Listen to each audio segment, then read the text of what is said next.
Ni Edward Comic, niko na Jeshi la Po. Leo atatuambia mawili matatu kuhusiana na mpango wake wa kazi na taratibu zake za maisha za kila siku. Atatupitisha kwenye siku yake kidogo. Kwanza nikupongeze. Hongera sana Jeshi la Po. Asante sana. Wananchi wanakufuatilia na wanajua harakati zako unazozifanya katika taratibu zako za kazi za kila siku. Hongera sana. Asante sana. Sawa. Sasa kabla hatujaenda mbali sana, watu wanataka kujua wewe kama Jeshi la Po, ukizingatia sasa hivi ni mwaka wa kama 32 au 28 kama sikosei. Upo katika kitengo chako cha daraja Malamba Mawili. Unaimarisha ulinzi na kuna watu wanajifunza kwako. Je, swali langu la kwanza, maana mara nyingi umekuwa ukizungumzia swala lako la kasri. Je, lile kasri lako limekosti shilingi ngapi? Lakini pia kuna hao wa influencers wanasema wana magorofa sio na nini na nini. Naona wanapiga kelele kulinganisha na kasri ulionao. Lakini kama haitoshi, sasa hivi Jeshi la Po umetuletea mnyama huyu anaitwa German Shepherd.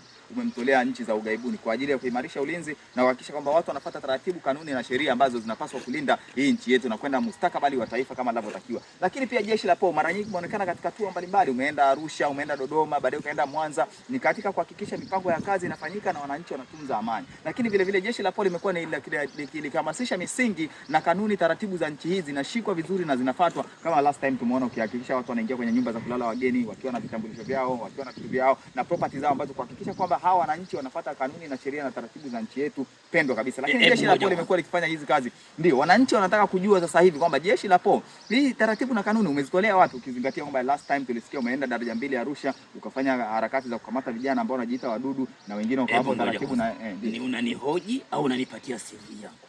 Na nataka kujua wananchi sasa hivi wanataka kujua Jeshi la Po wewe kama ulivyojipanga, maana ukizingatia sasa hivi unaelekea kuadhimisha ni miaka 18 ya kuwa katika Jeshi la Po katika kada yako maalum ya Malamba Mawili, lakini ukizingatia pia mara nyingi umekuwa ukisema kwamba umejipandisha cheo mwenyewe. Tulisikia last time ulitoka kwa corporal ukaenda kwa constable ukaenda kwa corporal. Na wananchi wanataka kujua, je, Jeshi la Po wewe kama wewe kiongozi ambaye ni Jeshi la Po hasa unataka kutuambia nini wananchi ambao wanakufuatilia sasa hivi na wanakusikiliza? Mara nyingi tunatoa kusikia ukiingia mitandaoni ukisema unafanya doria. Wewe tosha. Mnaye Jeshi la Po. Unipe nafasi nikajieleza. Maana yake nini sasa? Sio mimi sasa, wananchi wanataka kusikia.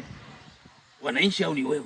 Ndio, haya ni maswali ambayo nitakuuliza katika kipindi chetu ambacho nadhani mpaka sasa hivi director ananiambia nimebakiza dakika 2 tuweze kukata kwenda mapumziko. Alafu tutarudi watu waweze kusikia ni nini ambacho Jeshi la Po linataka kutuambia. We!